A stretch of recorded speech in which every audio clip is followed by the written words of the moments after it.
کہ اپنا ہر مسئلہ ہم نے اللہ سے منوانا ہے۔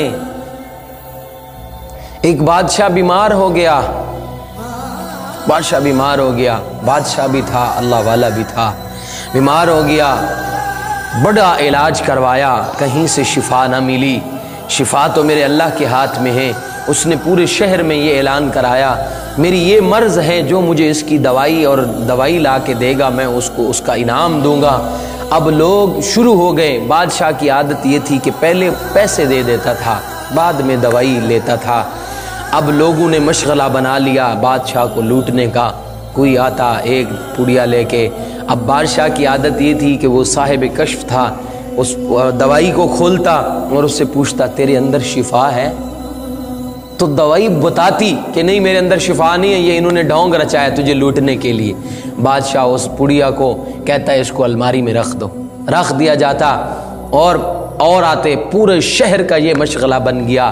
اسی شہر میں ایک عورت بوڑھی اور اس کا بیٹا، جو وہ بھی اللہ والے تھے، مصلی والے تھے، اللہ کو راضی کرنے والے تھے، راتوں کو بیٹھ کے اللہ کے سامنے رونے والے تھے۔ بیٹے نے اپنی ماں کو کہا ماں جی پورے شہر نے یہ مشغلہ بنایا ہوا ہے اور بادشاہ کو لوٹ رہے ہیں، ذرا ہم بھی تو جائیں۔ ماں نے کہا بیٹا آج تک تجھے کبھی حرام کا لقمہ نہیں کھلایا، میں نہیں چاہتی کہ تم جاؤ جیسے لوگ دوسرے کر رہے ہیں۔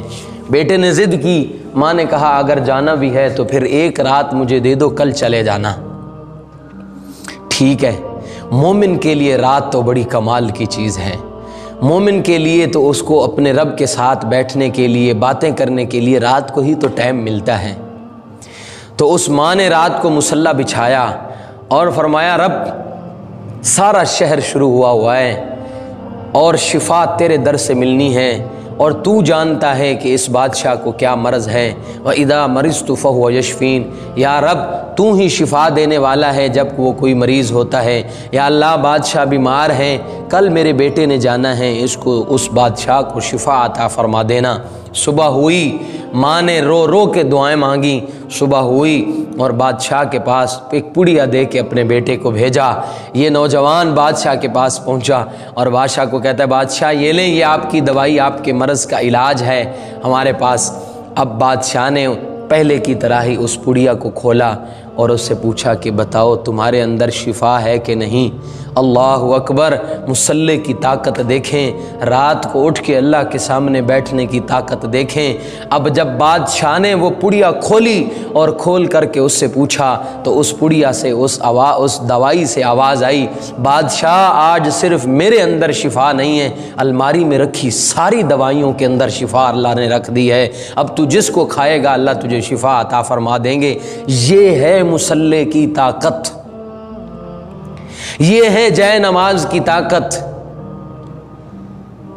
اگر میں مسجد میں نماز پڑھاتا ہوں، بڑا زور لگاتا ہوں، خوبصورت قرآن پڑھوں، تو ہو سکتا ہے میرے دل میں یہ خیال آئے کہ میرے نمازی کہیں گے کہ ہاں بھائی مولوی شاہ نواز بڑے زبردست قرآن پڑھتا ہے، بڑا خوبصورت قرآن پڑھتا ہے، دکھاوا ہوگا، آپ لوگوں کے سامنے پڑھوں گا دکھاوا ہوگا۔ لیکن خدا کی قسم جب سارے سوئے ہوئے ہوں گے، رات کو یہ مصلی اٹھا کے گھر کی چھت پہ کھڑا ہو کے جب کہہ رہا ہوگا یاسین والقرآن الحکیم انک لمن المرسلین الرحمن علم القرآن خلق الانسان علمہ البیان، جب یہ اس وقت کہہ رہا ہوگا، اس وقت تو ساری دنیا سوئی ہوگی، اس وقت جو اللہ سنے گا اس کا مزہ ہی کچھ اور ہوگا۔